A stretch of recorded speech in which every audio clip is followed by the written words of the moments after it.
Uh, Good morning, good afternoon, or good evening, wherever that you are, whatever time of the day that is at uh, local to you, and welcome to what is the start of a very exciting week at Amazon Web Services Webinar Week across Asia Pacific. Today morning, we're going to talk about uh, an introduction to cloud computing with Amazon Web Services. Uh, And as I speak through this presentation, we'll obviously have Amazon Web Services experts, solution architects or otherwise, who are on standby looking at the screen for any questions that are flowing in. So please feel free to get your questions out as I'm speaking, and they will be answered in a reasonably short amount of time. First, just a quick round of introductions. So for myself, I am Shantanu Dutt, and when I say morning, what I meant was literally morning. It's about 4:30 a.m. here in India, where I'm based out of. So as you can imagine, a bit of a social hour for me. A major part of my day job is spent with external customers, helping them architect for the AWS cloud, be it in terms of our services or making them aware of our services, or even kind of spending time with them, figuring out the best possible architecture for their various applications that they would love to migrate to or are currently running on the cloud.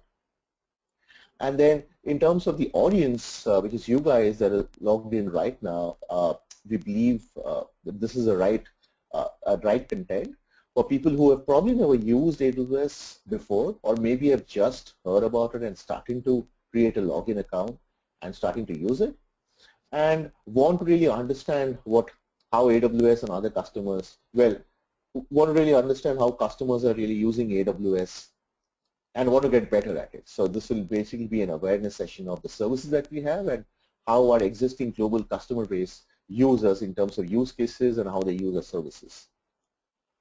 This is going to be the high-level agenda for today. We're going to go through a quick walkthrough of the introduction to Amazon Web Services, followed by benefits of using AWS. We'll kind of get into a bit of details of the services that we have or the categories of services that we have, followed by typical use cases that we are seeing in the industry. And then finally, we'll just close on with looking at how to get started with AWS for those who haven't ever used it before. So let's get started with the introduction to Amazon Web Services. Now, I'm sure most of you may have heard of AWS, and that's why you are there on this WebEx call. But I'm sure all of you know Amazon.com very, very well. It's the largest online e-commerce store in the world, started off close to 21 years ago. What a lot of people may not know is that Amazon Web Services was launched about 9 years ago. It started off as a project internal to Amazon.com as a platform because Amazon.com required a platform to really run in a more agile way. And then what we realized was in 2006, we just thought we will expose this platform as a public service for developers and other companies to consume so that they would find easy to consume infrastructure. And from there on, whatever you've seen with Amazon Web Services is the story so far. Just like Amazon.com, where we have a very, very broad array of, a broad catalog of, merchandise or goods that you can shop from, Amazon Web Services similarly has developed into a very, very comprehensive platform with various services in various categories. So we provide infrastructure, we provide applications. Basically, the really long-term vision of the company is to provide anything and anything as a service based on what our customers' pain areas are and what our customers are giving us as feedback in terms of services that they want. And in terms of how we have come across this broad array of services over the last 9 years or so since its public inception is we have innovated very, very, very quickly and at a very frantic pace. So as you can see on the chart here, starting 2008 to the last year that passed by, 2014, we have constantly really rapidly started bringing out services or features of existing services every year. 2014 was an awesome year for us in the sense that we actually got around 500 plus feature releases of services throughout the year across 52 weeks, because we believe that bringing out, let's say, the MVP or a minimal viable product version of a service, and then constantly innovating based on customer feedback to bring out new features really is the right way to go, and that's what kind of has held us in good stead so far. In terms of running the services, we have a global infrastructure which is spread across the world, which again has been steadily growing. We started off with one region, which is US East, that is North Virginia, 9 years ago. And since then, based on what our customers are asking for, have really expanded our global footprint to literally 11 regions as it stands today. Frankfurt, Germany, which was launched in October last year, was our 11th region. In each of these regions that you see with orange circles, we do have data centers or multiple data centers, which we call as availability zones. So each of these regions has at least 2 or more availability zones, which are engineered to be insulated from failure from each other. And the idea there is to ensure to give you the leverage of high availability, so that when you really deploy your applications across these global regions, you basically have infrastructure which is already highly available across the globe or across that region, so that you don't have to really worry about a DR or recovering application in case there is a portion of the availability zone which is affected, because you are getting a highly available infrastructure at really zero cost. All our availability zones are connected with low latency networks, so intercommunication between the availability zones isn't an issue at all. And finally, in terms of infrastructure itself, we have close to 52 or 53 edge locations or POP locations across the globe, which are really CloudFront, which is our CDN service. These are really caching locations for companies that want to really cache content. So if you, let's say, have your majority of the content origin in one of the regions and you want to cache that for faster access for end users, you could use these edge locations as a content delivery network. A lot of media customers or even other sorts of customers use these edge locations, and we are constantly, along with our regions, expanding our edge locations as well. Talking about our customers, because that's where everything is focused. We are just like Amazon.com, a very, very customer-obsessed company. We listen to our customers, work backwards, and then come out with products and services and their features. In terms of enterprise customers around the world, obviously we have a total of, we really have literally hundreds and thousands of customers across the globe. Can't fit all of them in a single slide, but if you look at, let's say, enterprises or major enterprise names across the world, the ones that are referenceable, this is just a very small snapshot of those customers. As you can see, pretty popular names there: NASDAQ, New York Times from the US, Shell, Ericsson. And then closer to Asia Pacific, Samsung, the South Korea giant, uses us for their Smart Hub application. And then we have Tata Motors from India. We have financial services customers like Commonwealth Bank of Australia in Australia, and Bankinter in Spain as well. So pretty popular names. Really, most of them don't need any introductions at all. Talking about government agencies, and this is really a testimonial of the security standards that Amazon has.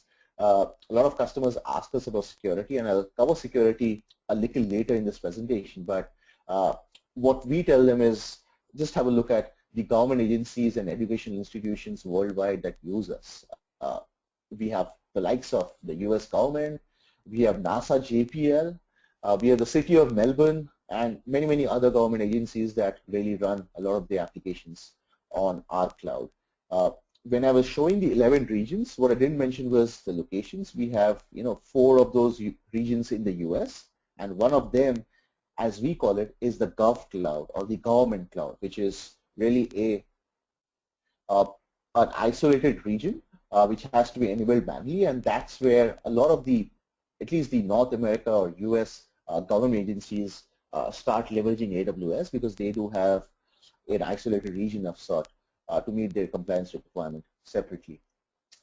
And this one's really more than obvious. A lot of people would have heard this, that Amazon Web Services, really apart from running government agencies or applications for enterprises, startups really love AWS and AWS loves startups as well. So 9 years ago when we started off, a lot of developers started leveraging us, and then since then we have seen a lot of really companies that were very small startups and have grown to a scale where they probably can't really be called as startups anymore by true definition anyway. The likes of Dropbox, Foursquare, Netflix, lots and lots of them running on us with various applications. And finally, we do realize that no matter how much we listen to our customers and no matter how many services we bring out, we do have to be cognizant of the fact that there is an existing ecosystem of ISVs and also service integrator partners across the globe, most of them to which our customers are used to. And so obviously over the years we have worked with them and become a part of that comprehensive ecosystem to have really close to 5,000 plus consulting partners and 3,000 plus technology partners, or ISVs as we call them, the likes of Microsoft, Trend Micro, SAP, Red Hat, and so on and so forth. The idea there is work with these technology partners to certify their applications to run on the cloud, and then offer that as a platform for you to quickly use in a pay-per-use model, be it the basic operating systems in form of Windows or Linux, or any other applications thereabout which are layered on top of the operating systems. What we did a couple of years ago is also very exciting, which is on the right-hand side of the screen. If you see the AWS Marketplace, that's really a marketplace of sorts for products or softwares, really. And this was huge for some of our technology partners because that gives them leverage to really host or deploy their applications with a visibility worldwide without really spending marketing budgets, and with a click of a button gives access to all our hundreds and thousands of customers across the globe to softwares which they would want to use on the cloud, which some of our technology partners have hosted in a pay-per-use model. Now that was a quick really walkthrough of AWS and the details of it in terms of infrastructure and some of the high-level services. Now let's look at some of the benefits of using AWS. And when I'm going to talk about the benefits, it also, the way I look at it, addresses some of the myths that people generally have with cloud computing. And the number one myth that people have, the number one question that CIOs ask us is, what about security and compliance, right?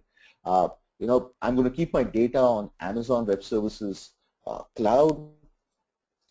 Obviously, it's a multi-tenant, large-scale platform with hundreds and thousands of customers all running about on it. What's going to happen to my data? And what about security? How do I ensure that it is secure? Well, that is a great question that we face, and I can tell you that over the years that has been a number one priority no matter what, right? Given the kind of customers that we had that I showed you on some of the previous slides, obviously one small security glitch or a hack or just a miss on the security side would really take away our accreditations and take away our really our brand name for a toss. And what we have done is, apart from having very stringent security standards, we have worked with leading agencies and auditors to come up with and comply with all the leading security certifications which are industry standard and more over the years, right? So if you talk about SOC compliance, which is Services Operation and Controls Compliance 1, 2, 3, or even ISO 27001 compliance, ITR compliance, or even PCI DSS level 1 compliance, which is meant for the payment card industry or credit card industry. So if you're hosting applications on the cloud which require credit card transactions, or you're a payment gateway, the infrastructure below, which is Amazon Web Services in this case, needs to be PCI compliant. And so we have worked towards that.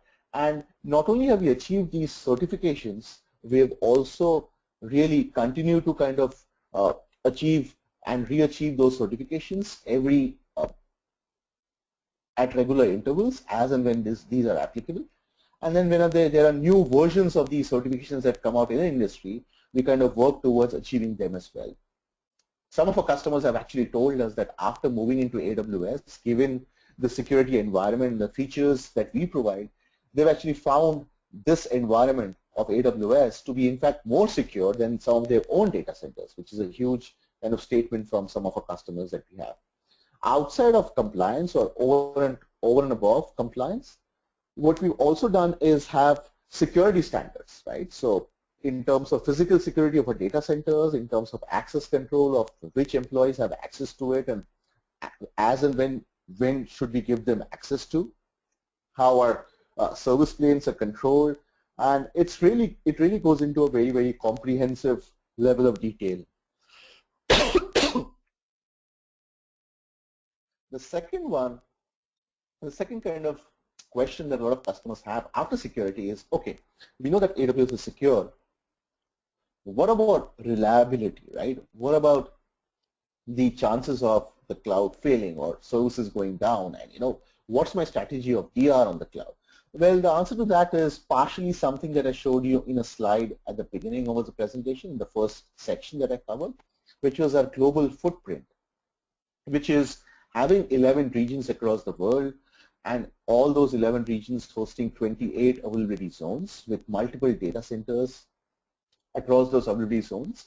And that itself is one of the first steps to deploying highly available applications on the cloud, simply because if you were to kind of do it on your own, just building multiple data centers itself would be such a challenge in terms of cost and other logistics.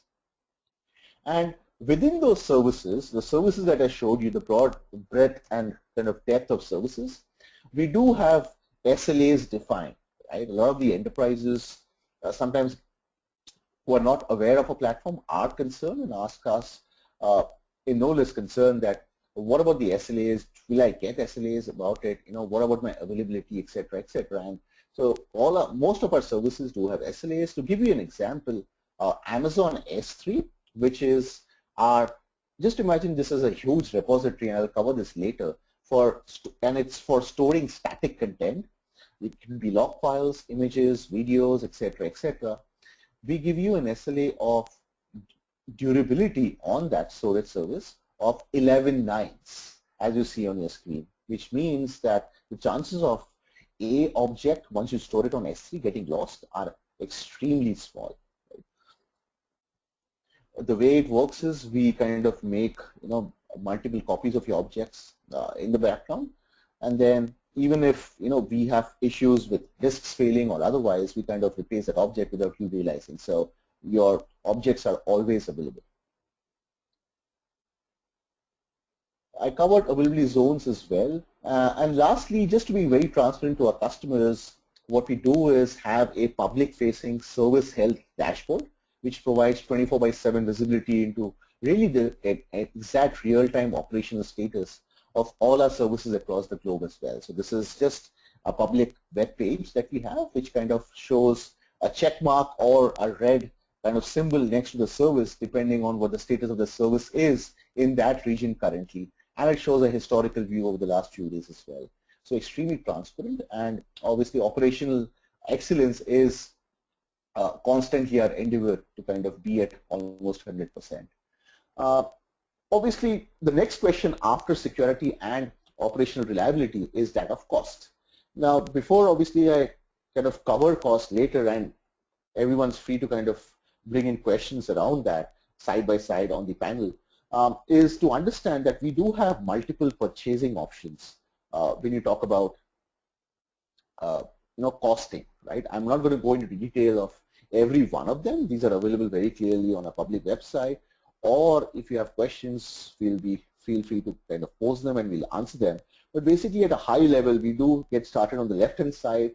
As you can see, if you are a new customer to Amazon or AWS, rather, when you create a new account, you can create a new account in the free tier, which means that you are absolutely free to get started at no cost at all. So when you launch initial resources, which are at within a specific kind of tier, so compute instances which are at a micro level, and these are all defined on our website, or storage up to, let's say, 5 GB, and then we do have limits defined. Within those limits, for about 12 months from the time you start your account, you are not charged at all. And then once you kind of start going beyond that, uh, your bill starts to reflect, but obviously it is pay per use, so you will only pay for what you use. So this is good for an initial evaluation running at a very, very small scale. We then have the, what we call as almost the default way of running, at least for compute, which is on demand. That is, the number of hours that you run a compute instance or a server of Windows or Linux is what you pay for that month. And every month your bill varies depending on how many hours you run those compute resources. And similarly for storage, database, application, and other resources as well, depending on what you're running on the cloud. And then we have other sorts of purchase options or categories as well in terms of reservations. If you were to run production workloads, which you think, or some of which you think might run for 24/7. And then we will have a dedicated mode as well, which is for really very, very highly compliance sensitive uh, workloads, which do not, which cannot be run in a multi-tenant environment, where we do give you a dedicated hypervisor to run only your virtual machine. But more on that later. Talking about cost, right? People talk about low cost, or they believe that cloud computing and Amazon Web Services is low cost. But just one point to highlight is because our DNA is Amazon.com, right? That's where the company from where we came from. We are just similar to our parent company, a very, very high volume, low margin business, which is literally having hundreds and thousands of customers across the globe, and our services and kind of the way we structure our costing, it is low margin. And as a result of hundreds and thousands of customers constantly kind of using us and that volume, uh, what we have is we have achieved economies of scale because of our volume of customers. And because of those economies of scale, our cost to kind of run some of our infrastructure constantly keeps reducing. And rather than us kind of keeping that margin, we kind of like to pass on that price reduction to our customers. Over the years, or over the last 9 years to be precise, we have actually reduced our pricing across our services about 48 times, right? So there have been 48 price reductions on our platform across our services without any competitive pressure at all. Uh, and given that our volumes are constantly increasing in terms of customers signing up, we will continue to obviously reduce pricing going forward as well, depending on how our volumes increase, and accordingly you will hear back from us. So our customers love us because they constantly see a price reduction and never a price increase. Now, we spoke about costs and the different models. One piece that most customers or most potential customers who are new to the cloud or new to AWS have is cost the only benefit of cloud computing, right? A lot of people have this in mind. And we tell them that absolutely not. Customers who have used us believe that cost is just one of the reasons or one of the big benefits of using the AWS cloud. The number one benefit, in fact, and this is businesses or customers have given us feedback, the number one reason that they find in terms of the biggest benefit of using the AWS cloud is increased agility and increased innovation, right? Increased agility is the number one reason why businesses continue to adopt the AWS cloud. And the reason for that is large enterprises especially really can't afford to be very slow, right? Over the years, we have seen some startups as to how they've innovated and run in a lean way. And what we're seeing is a trend of enterprises adopting the AWS platform and trying to run sort of a lean enterprise per se. And to run a lean organization, one of the things that it goes back to is infrastructure. That is, if you ask a typical enterprise leader as to how long it takes to really provision infrastructure today, the answer is literally weeks. And the answer we always get is weeks, and sometimes the number is in double digit in terms of number of weeks.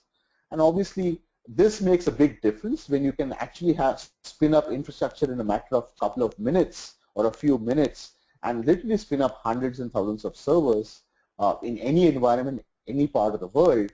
Not only do you have developers who have access to this massive infrastructure for their development, but also for production needs or data warehousing or databases. And not only that, you can actually shut it down if a particular project, let's say, which was a greenfield project for testing or for R&D, does not work out, or it has reached end of life, or it's not being used for some time. It literally, again, an API call or a right click of your mouse away to shut down that infrastructure. And when you actually have access to that, not only are you being more agile, but one of the kind of underrated tenets as such of the cloud, of the AWS platform, is it helps you innovate faster, right? There's a famous saying that when you're kind of innovating or you need to innovate, experimentation is one of the basic principles of it. The more you experiment, the more you can innovate. And obviously, when you're experimenting, there are going to be failures, right? Be it experimenting of a new product that you're coming out with your enterprise, or a new a business initiative that you're driving within. The infrastructure that you need, if you kind of experiment frequently, and that's where you're going to succeed, but obviously your liabilities are higher if you fail more and more times, because obviously you'll have infrastructure costs when you're doing this on-premise. And so what we're seeing there is with enterprises, the failure, right, the potential failures for those experimentation is becoming often a low cost, because you can actually experiment often. And if you were to fail, you can actually fail faster than before, because you obviously have infrastructure and services all available to you at a click of a mouse, which you can provision, use, and then shut down if it doesn't work, or then continue to innovate and experiment as it works. Now, moving on to kind of the core of the presentation, which is Amazon Web Services, the services of the AWS platform, right? So if you're a developer or an infrastructure person or a DevOps person, or really an application person, all of this really applies to you, because we're kind of going to dive a little bit deeper into the services that we offer as a part of our platform. I showed this slide earlier as well, just to kind of do a refresher. Obviously, the bottom part of the slide, where you see the green icons, is what I already covered earlier, which is 11 regions across the globe, 28 availability zones, and then 53 CDN or POP locations. And on top of this infrastructure is what we run, what we call as the various services that our customers consume in a pay-per-use model. So let's kind of dive deep into some of those categories of services, and let's see what each of these services have to offer. The first up, and the most common one, is compute services. Obviously, this is one of the first kind of category of services that we came up with 9 years ago. Obviously, almost everyone needs compute or servers to run their applications. We call our servers or virtual machines that run on the cloud as Elastic Compute Cloud, or EC2 in short form. So Amazon EC2 is your compute offering on the cloud, where you can run either a Microsoft Windows or a Linux machine in a pay-per-use model. We support mostly all flavors of Linux, which is the community version of Linux, or even paid versions of Linux like SUSE and Red Hat. And with Windows, we support all Microsoft Windows flavors, starting from Windows 2003 to 2008, 2012, and so on and so forth. You're obviously free to install layers on top of it once your operating system is up and running, which typically takes 2 to 3 to 4 minutes, which could be your databases, your application servers, your web servers, your analytics application, and so on and so forth. One of the key tenets of the cloud is seamless scalability. So as it is pay-per-use, but more than that, obviously you need seamless scalability to kind of match the patterns of your workloads or the traffic that comes to your website or your application. So at any point in time during the day, if you see the graph right in the middle of the slide, let's say the blue line is your actual workload or your application, which is showing the trend of the load on the server or the traffic coming to the server. And then you have EC2 instances which are being provisioned or being shut down to follow that pattern, to ensure that we are serving you the right amount of capacity, not over provision or under provision, but just the right amount of capacity absolutely automatically. It just takes a few minutes to set up autoscaling, where you define some policies saying that if my CPU utilization, for example, and this is just an example, you can configure that in multiple ways. If my CPU utilization is, let's say, above 70% across all my servers or all my EC2 instances, please do spin up additional EC2 instances to cater to the increased load. And similarly, the other way around, to ensure your costs are under control, you could actually set another policy, which is your scale down policy, stating that if my CPU utilization goes back to below 40%, spin down all these instances because I don't want to save costs and run only instances that are required for me to run. And doing it that way means that you basically have a control of capacity and costs both. And all this happens automatically, obviously, with our APIs in the background once you set the policies. We obviously have elastic load balancing as well. Now, you could, in theory, or even for practical purposes, use your own, let's say, software load balancer installed on an EC2 instance, and then start using it as a load balancing, a front end for your web servers. However, what we notice is most customers end up using the elastic load balancing or elastic load balancer, which is really a pay-per-use service offered from Amazon Web Services because it is incredibly easy to set up and use. It takes just a few minutes to launch and be up and running, and then you can actually start spinning up EC2 instances configured probably in auto-scaling mode behind the elastic load balancer, and elastic load balancer works perfectly in sync with auto-scaling and EC2 to see your farm scaling up and scaling down. Excuse me. Talking about networking services, now this is really one of the, again, really very less talked about points in general with customers, right? When customers are evaluating cost or just other benefits of the cloud, what some people may not realize is that networking inside your own data center, your own on-premises data center, as you can appreciate, is not a very easy thing to do. It is expensive, you need a lot of devices, they have to be managed, they have to be configured, and just to end up running that 24/7 can get complex. And all this is really almost completely transparent to you, sorry again, because Amazon Web Services already has this setup and it's completely transparent.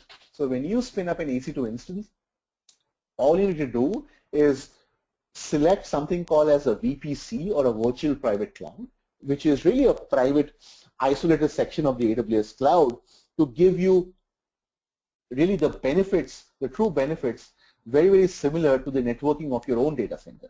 So just like you could have different subnets inside your own office or data center and various access control lists within those subnets, make those private or public, define really the topology of your network. You can actually do that in the Amazon VPC itself. Once you kind of have that set up, everything is completely transparent to you. You don't really actually need to know or see the switches or the routers or the L2 and L3 devices in the background because all those continue to run seamlessly and are managed by the AWS teams. Especially if you're an enterprise, one big trend that we're seeing, and in fact it's become a default trend to get started on the cloud, is the use of extending your data center between your on-premises to the AWS cloud. So if you have your own data center and you would want connectivity to the AWS cloud region, wherever you're running your instances, obviously, and this could be for any reason. You could have a Active Directory or LDAP authentication mechanism on-premise, which you would want your applications running on the cloud to do a back and forth with, or in general, just your compliance requirements need that to be the case. You could actually run either a VPN tunnel, an IPsec VPN tunnel, could be software-based or could be hardware-based from your data center or your office into our data center or our region, or if bandwidth is a concern for you and you do require additional, additional bandwidth because you're transferring a lot of data back and forth, you could use our service called as Direct Connect. Now, Direct Connect is this interesting service where Amazon Web Services offers you the option of a physical port very close to the region that you're opting for, and then you can work with your ISP or partner to actually run a lease line between your office to that physical port, and then we will have a cross connect from the physical port back into our data center, which means that literally you're connected to AWS now if you use Direct Connect by bypassing the internet seamlessly and be connected end-to-end with a private lease line connection rather than going over the internet. So an increasing trend that we're seeing in the enterprise is this kind of topology as well. And lastly, we have Amazon Route 53 as part of our network stack, which is really a DNS and a domain name system uh, service from us in a pay-per-use model. So if you were to optionally want to host your domain name registration or your domain DNS servers, your public DNS service on Amazon Cloud, we do have a service called as Route 53, which can host that as well. You don't have to mandatorily use that. If you were to host your applications on the cloud, you're free to use your own DNS services and still run your applications on the cloud. Or you could use Amazon Route 53, which is really a very, very highly available service because it's kind of the CDN locations that I was talking about, the 53 POP locations across the globe. Route 53 is present in all those 53 locations as well, so it gives you really an increased coverage in terms of the number of regions where this is present to ensure low latency and a high amount of availability as well. Talking about storage services, obviously when you have compute and networking, the next kind of possible, obvious service that is offered is storage services, right? Obviously, with every EC2 instance, you would require a block storage, or with most of EC2 instance, you would require block storage for storing some data of your applications. You would require some repository, or some customers find this very, very useful, which is this isn't really comparable to any system on-premise because this is a large, scalable, static repository as a service that we provide, which is Amazon S3. And then we have other services in the form of Glacier and Storage Gateway as well. Talking about EBS or Elastic Block Store, just visualize this as a hard disk over the network, which is connected to your EC2 instance over the network and mounted over it.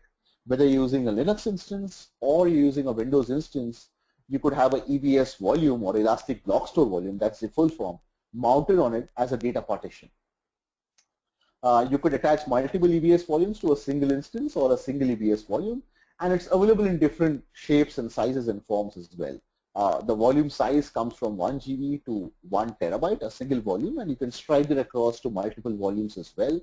And depending on the performance needs, let's say you require higher I/O or read writes on the disk because your application is very intensive, or you require lower I/O and or you require SSD disks and so on and so forth. Those options are available in a drop-down window when you launch an EBS volume, and then you're free to choose the preferred volume of your choice and then configure it accordingly, format it, and then mount it and start using it. On the other hand, S3, as I was earlier mentioning as well, is really this internet scale storage, which is almost infinitely, or rather gives you a vision of infinity, where you see this huge repository and you can start really writing objects or reading objects on it. So let's say you're running a lot of applications on EC2 with EBS and you want to back them up. You could do that on S3 by doing EBS snapshots. If you wanted a common repositories to store a lot of your multimedia files like images or videos or even log files, S3 is the place for that, right? You don't have to mandatorily use S3. You could store it on EC2 with EBS, but manageability when it reaches a particular scale becomes an issue, and S3 is really scalable to whatever extent you want it to be. So you can store literally anything and everything that is static and store it on S3. The difference between S3 and EBS is, or the major difference is, S3 is not a block level storage. So that's the big difference. So it cannot be mounted on an EC2 instance or a server. It is a static repository which can be called by an API, comes with a HTTP or HTTPS endpoint, whereas EBS is really a block level storage which can be mounted on a server. And then finally we do have Glacier, which is for archiving. So EBS and S3 are online storage mechanisms.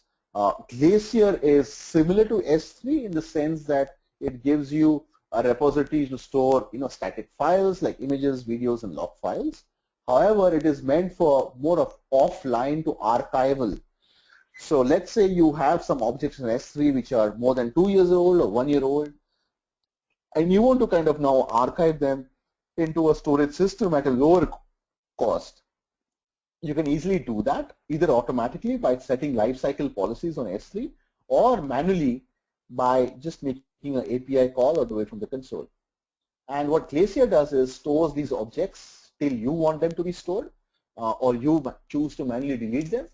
But obviously it's meant for offline storage. So every time you request an object from Glacier, it does take between 3 to 5 hours to retrieve those. But obviously the understanding there is you would store objects which are infrequently accessed.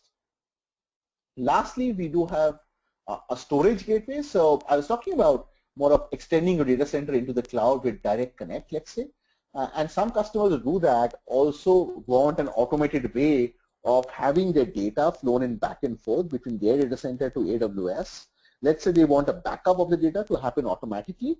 Storage gateway is this kind of proxy or this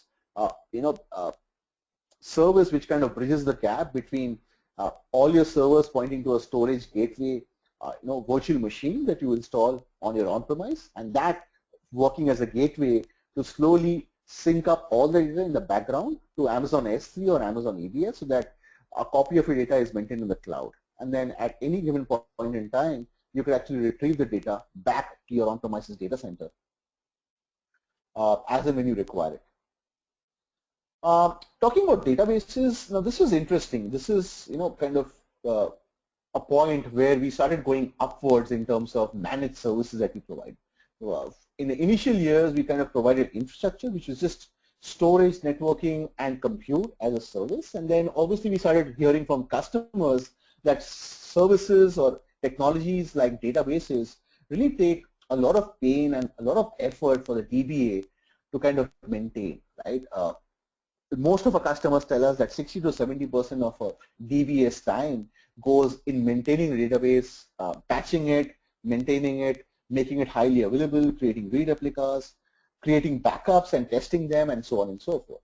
And so we decided to come up with a service called as RDS, or Relational Database Service, which does all these operational mundane tasks of a DBA on your behalf automatically if you wanted to do, or if you choose to kind of opt for that option. So we have about 5 flavors of RDS: Oracle, Microsoft SQL Server, MySQL, PostgreSQL, and Amazon's own database or own RDMS version, which is Aurora, released last November. And once you spin up an RDS server or an instance, which takes really 3 to 4 minutes to spin up, all those operational tasks that I was talking about, backups, patching, maintaining high availability, are automatically done by AWS on your behalf. So that's the advantage. We obviously have various variants of it. We do have DynamoDB, which is our own version of NoSQL, given to you as a pay-per-use model. And then we do have Elastic Cache to give you, things like Redis or Elastic Cache or Memcache DB in the form of a service in a pay-per-use model. Big data services is also something we provide in a pay-per-use model to consume as a service via APIs or from the console. A lot of enterprises keep telling us about how it is tough to maintain or even understand or get started with big data services like Hadoop-based services for doing analysis of unstructured data. And they also tell us that with their traditional warehouses, it is expensive, the licenses are really expensive, and it is kind of tough to maintain and manage. And so what we've done there again is come with over the years services to kind of solve exactly those pain areas, so that with services like EMR or Elastic MapReduce, which is really a hosted Hadoop framework, or Amazon Redshift, which is one of our fastest growing services in our history, which is a petabyte scale warehouse, we have kind of made the infrastructure layer easy. So you as a customer don't really have to manage or maintain the intricacies of the underlying infrastructure of the service or managing a cluster, a large-scale cluster. You can do that with a click of a mouse, and all the background tasks of replication, managing the cluster, managing the master node if you're running a Hadoop cluster, for example, the storage, a lot of it is made easier for you because you really can spin up clusters in a matter of a couple of minutes, and a lot of it is not managed by you in the sense that the true background infrastructure is managed by AWS automatically. There are some, high-level application services which we have, and we have a lot of them. Obviously, I'm not going to cover all of them, but let's say if we have to pick up 2, obviously we have CloudFront, which is to distribute your digital content globally seamlessly. So if you are a media customer, as an example, you could have a lot of video files, being viewed. If you're in the online streaming service, you could have a lot of media files viewed by your customers across the globe. But there you could have your media files stored, let's say, in one location, in one of the regions, let's say in the US East, or in Singapore, or in Sydney, where we have regions. But your user base could be more global. And hence, what you could do there easily is have your CDN or Amazon CloudFront, which is our CDN service, front end that so that that kind of caches all the content globally across all of the POP locations. And so the end users, whenever they come in, they get to view those videos or those services or those content that you're hosting via the CDN in a seamless manner with a very, very low latency. We do have a managed search service as well called as Cloud Search. So if you're building a search service, instead of, if you prefer, and if it's a pain for you to kind of start up ground up, we kind of give you Cloud Search, which really indexes all your content and your documents background automatically and maintains an index so that in the front end, when you have, kind of a search, customer-facing search domain, in the back end you could run Cloud Search instead of running your own, setting it up on your own, so that it's a managed service for you and you don't have to kind of go through the pain of maintaining and managing the infrastructure. Now, when you talk about all these services, the way we see it is at the top level, you kind of have a deployment administration layer, right? So when customers kind of see all these services, they ask us, how do I kind of administrator stuff, right? How do my operations team kind of maintain this in an easy way? And how do I monitor these and so on and so forth? Now, the other question that they ask is, can I use my existing tools and services that I use on-premise to manage my infrastructure here? And the answer to that is yes, for most cases, there will be certain tools that you already use, which you can continue to use to monitor and administrate your applications on the cloud. But a lot of customers also prefer, in addition, to use some of our other services, which are automatically available, and most of them free of cost, by the way, to kind of administrator and have your ops team monitor these 24/7. For example, CloudWatch is one such service, which is a monitoring service by Amazon, which monitors all the AWS resources that you're running. So whether your CPU utilization has fluctuated the way it has in the last 14 days at a 5-minute interval, or the memory usage of your RDS instance, or even any of your other services in terms of how they are performing, this kind of gives you a common dashboard for all your services to have a view for the last 14 days, and it's a moving window as well. We then have IAM, or Identity and Access Management, which is really to manage users and groups and manage access control. So let's say you have a root account user which has a username and password, and you obviously need sub-accounts within that for your various cloud administrators per se within your company. You could create multiple IAM users with different set of credentials for each one of them, and not only that, you can actually provide access control to each one of them with a specific set of credentials and access controls for them. So for example, your IAM user 1 or a group, particular group, could have access to only your compute resources but not necessarily your storage resources, and same the other way around as well. So you could actually configure access control that way and ensure that you maintain some amount of sanity. We do go further than that and provide you something called as multi-factor authentication, which you can enable for some of your IAM accounts or all your IAM accounts to ensure that your credentials are a combination of a password and your MFA token. We do have other services. I won't go into details of all of them. We have something called as CloudFormation, which is really considered as a stack replicator. So let's say you kind of spend a few days creating an entire stack of resources for your applications and you test them, which could be a load balancer, it could be compute, it could be databases. You create auto-scaling across your application servers and so on and so forth. Creative networking with VPC subnets.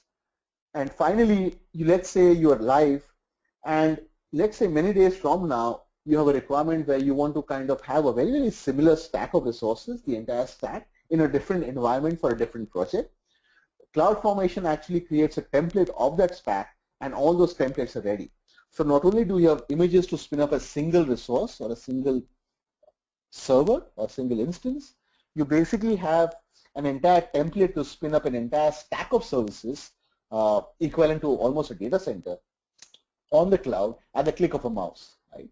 So extremely useful when you kind of are growing big on the cloud to kind of manage your different stacks as well. And the service that I just named, Amazon CloudWatch, IAM, CloudFormation, none of these are really chargeable, right? All of these are really completely free services. All we charge you is for the resources that you spin up, the EC2s and the storage services and the database services and so on and so forth. Now, just towards the end of this presentation, let's cover some of the typical use cases that we're seeing what most customers are running, right? This is how we kind of see. So if you're kind of, following this presentation carefully and you're kind of mapping all these services and the benefits in mind, the next question you may have is, how do I leverage this, right? How do I map this to my set of applications that I run today inside my office or data center? And how do I get started exactly? And the answer to that is some of these popular services or popular workloads or applications and the use cases that existing customers run on Amazon Web Services. Remember that cloud, as is sometimes a misconception, is not a all or nothing approach. That is, it's not an approach where you move everything, and if you can't move everything, then you kind of stay away from it, and cloud is not the right choice for you. That's not how it works. There are some businesses and customers who have done that because their businesses required them to do it, and again, they have not done it overnight. What we believe is you should identify certain workloads which are low-hanging fruits for you in terms of easy migrations, and then create like a cloud journey in the next 6 to 8 to 12 months to 24 months to kind of move them over a period of time and make a migration plan. One common workload that we see, which is one of the lowest hanging fruits for customers, is web applications or social applications or even mobile applications for the server-side processing. What we have there is really internet-facing applications or even internal-facing applications stored on the cloud. Use our basic services like EC2, storage, databases, use auto-scaling maybe. And obviously the cloud, with all the services that we have, it makes it easier to really build and run applications and deliver a great customer experience later on. This could be really a dev test workload or a training workload for a learning management system or really an internal CRM application or anything that you think is a good kind of fit for the cloud in terms of leveraging the cloud tenants, not very legacy and doesn't have any risk. This could be a low-hanging fruit to move to the cloud as your first project. We also launched recently a service last year called as Amazon AppStream, which is really a low latency service that lets you stream resource intensive application and games from the cloud, and it kind of renders the application on the AWS infrastructure and outputs that to mass devices like your personal computers, tablets, mobile phones, and so on and so forth. Talking about a big data portfolio, right? We already looked at Redshift, EMR in some of the earlier slides, which was our big data services. But if you kind of collate an entire big data portfolio, the way we define big data is you kind of start to collect data externally from external sources, and then you need really innovative ways of storing it because the volume of data is large. And then that's when you start to analyze the data, and that's where the Amazon Web Services, Redshift, and EMR come into picture depending on what sort of analysis you're doing. And then finally you kind of share the data, right, after the processing. And this is where kind of the entire portfolio of services, the entire gamut of services come together to kind of give you the end-to-end big data experience. And because of the challenges that I was talking about in the enterprise space in terms of them not knowing how to get started on this is where they start using big data on the cloud. In fact, a lot of customers, their first experience with big data is on the cloud versus on-premise. They have spent years building data centers and running a lot of applications on the cloud, but as a case of big data, they kind of prefer to get started on the cloud because really it's something that they can test very easily without having to worry about that project failing because there are no liabilities because it's pay-per-use. And then obviously in the last couple of years or in the last 3 to 4 years, what we're seeing in a big way is the adoption of enterprise applications, right? A lot of people have concerns about running or thinking that enterprise applications are not meant to be run on the cloud. Well, in fact, quite the other way around. Large enterprises, some of the names that you saw in the beginning of the presentation, are running a lot of these enterprise applications on the cloud, the likes of services or products from Oracle or SAP or Microsoft or even IBM. A lot of these products are actually certified to run on AWS. So not only are we saying that you can just deploy it as a as a product on a compute offering of ours, but we've actually worked over the years with all of these technology partners globally that we have to kind of certify to run their applications on us to ensure that it is actually completely supported when you run these. And some of these are actually run in a pay-per-use model, so it's actually low cost and you can actually spin them up in a pay-per-use model. DR is another kind of popular use case as well. The way DR works on Amazon is you could use a storage gateway or you could use your own kind of syncing services to run your on-premises data center and then start syncing all your databases on the cloud. Because you're just running your minimal set of databases and some storage services on your disaster recovery side, which is AWS, your costs for a DR are very, very minimal versus building it on your own, which would really be quite a cost for you because you will end up building an entire data center, and although it's not utilized for the entire year, you're paying for that capex investment, and it's an investment which a lot of it is wasted because you're not leveraging that. Now, how do you get started on AWS, right? Well, there are 5 or 6 kind of strategies to kind of get started. One is starting with dev and test, right? So obviously, as I was mentioning earlier, running kind of identifying web applications or others which are low-hanging fruits. Dev and test are classic examples of that. Lionsgate, for example, runs a lot of the SAP development environment on the cloud, and the reason they did that was it brought down their deployment time from weeks to just a few days. The Tokyo Stock Exchange, again, an FSI customer there, a stock exchange use case, runs a lot of the testing of the Oracle applications on the AWS cloud, and they've actually told us that this has reduced their test environment cost to a big, by a significant way. The second strategy is building new apps altogether, right? This is again a very good strategy to get started on the cloud. Let's say you have a lot of legacy applications on your on-premise and see, migration of that to be a little bit of a challenge. You could start with greenfield projects to get a taste, of the cloud services at Amazon. NASDAQ, for example, had a use case where they wanted to build an entire platform for recording all the financial, kind of transactions that happen for the next few years to keep it kind of, well in an archived way so that whenever it's required in the future, they could kind of retrieve that in a very, very easy way. And so they developed that application completely on the cloud, leveraging all the cloud benefits perfectly. And even customers, in the consumer business like Unilever, or even app streaming business like Netflix or PBS, build applications completely net new on the cloud as well, and found it very, very easy to manage post that. Now, the third and fourth strategy is kind of, these two kind of go hand in hand in a sense that they kind of complement each other, which is, being connected between your on-premise data center and the AWS cloud. I was talking about how you can extend your data center with VPN or a direct connect link. And the way customers do it is once they're connected to the AWS cloud, an example could be if you have services, if you, let's say, run a lot of your applications on-premise and you generate a lot of data, a lot of that data could be actually taken via the direct connect link, passed on to the AWS cloud, and you could use our big data services to do the analysis and then kind of store that data there, or pass on that one copy of the data back to your on-premise location and share it the way you would, you would want to. And so that way you could basically, keep running your application as is, and at the same time run big data services on the cloud and then do the back and forth, of the analytics use cases that way. And then strategy 4 is, before that, just to give you a couple of examples, NASDAQ actually does big data analytics where they export a lot of their data from on-premise to the AWS cloud. Similarly cases on a slightly different way for McGraw-Hill and Nokia as well. And then strategy 4, as I was saying, is very similar to strategy 3, but exactly opposite, which is basically you build applications on the AWS cloud because you found that to kind of work well for you because it's a net new application which you built on the cloud. And then you kind of go back to your on-premises to kind of do authentication or run transactions out of the on-premises cloud. So it's basically a build and hybrid app.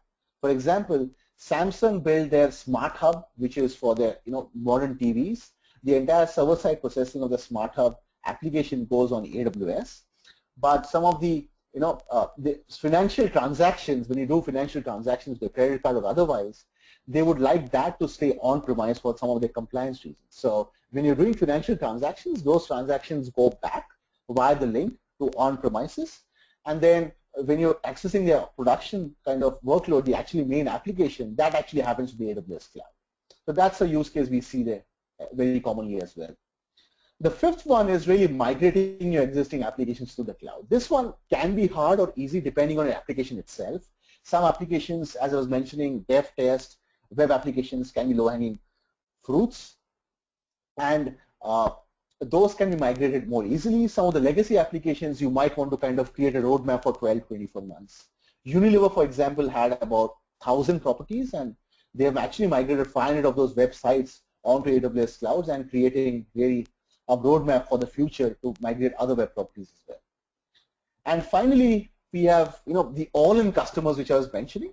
Few customers do that as well, not necessarily all customers, but that's really a testament to how good the platform has been for them. Netflix decided many years ago that they would want to have all their applications running on the AWS cloud, and so they literally run tens and thousands of instances on EC2 at any given point in time. And in a typical US weekend, Netflix's infrastructure consumes 25% approximately of the entire United States bandwidth. That's how huge they are, and all of that runs on AWS. So just to quickly summarize, what we kind of saw, we looked at, how AWS kind of, came out from Amazon.com as a public offering services platform way back in 2006.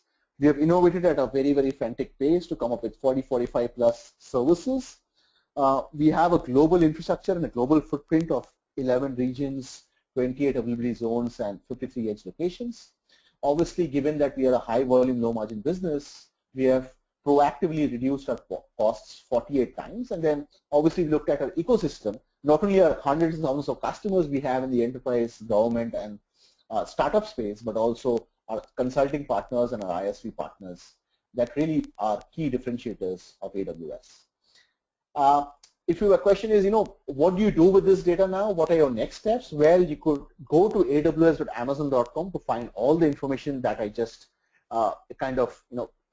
talked through and more, and you can start experimenting with the free tier. You could go to aws.amazon.com/free, and what you will see there is a table of all the resources. Remember, it's a free tier, not a free account. So if you exceed the resources, the limits of the resources that I mentioned on the website, you will be charged. But there are a lot of resources, to a certain extent, which are free of cost. So you can start experimenting for free, and your credit card will not be charged. And then, just in terms of learning, we do have a full-fledged kind of global training class worldwide. We do have online labs for self-paced learning. We do have instructor-led classes as well in a classroom environment. These are available across most countries. So feel free to go to our website and find out more, or contact us if you have doubts or questions. And then we have a very comprehensive list of certifications on the AWS platform for you to get certified on, right? There are various levels to it, and it's kind of broad-based in terms of depending on what kind of background you come from, whether you're a system admin or a solutions architect or you're a developer, you can choose the appropriate certification level for you as well. So we are almost towards the end of this presentation. Keep posting your questions as you have been. I would like to thank you very much for attending this webinar week. Remember, we do have a host of topics coming up throughout this week, starting with what I've started with 2 more mid-level and advanced topics. So those who are interested in that could kind of keep joining our webinar as you deem fit, as a topic which is to your relevance. And then just as a reminder, please do kindly complete our survey, which will be sent across to you, the link, and do tell us what you thought about today's webinar, because you completing the survey is a great way of us knowing how we can improve on the next time, and we will continue doing these webinars depending on your feedback.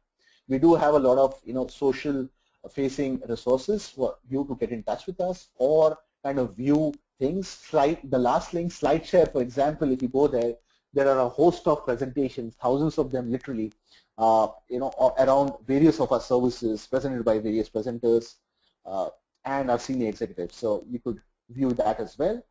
With that said, this brings an end to our presentation for today. Thank you again for joining us. We will be kind of presenting various topics throughout the week.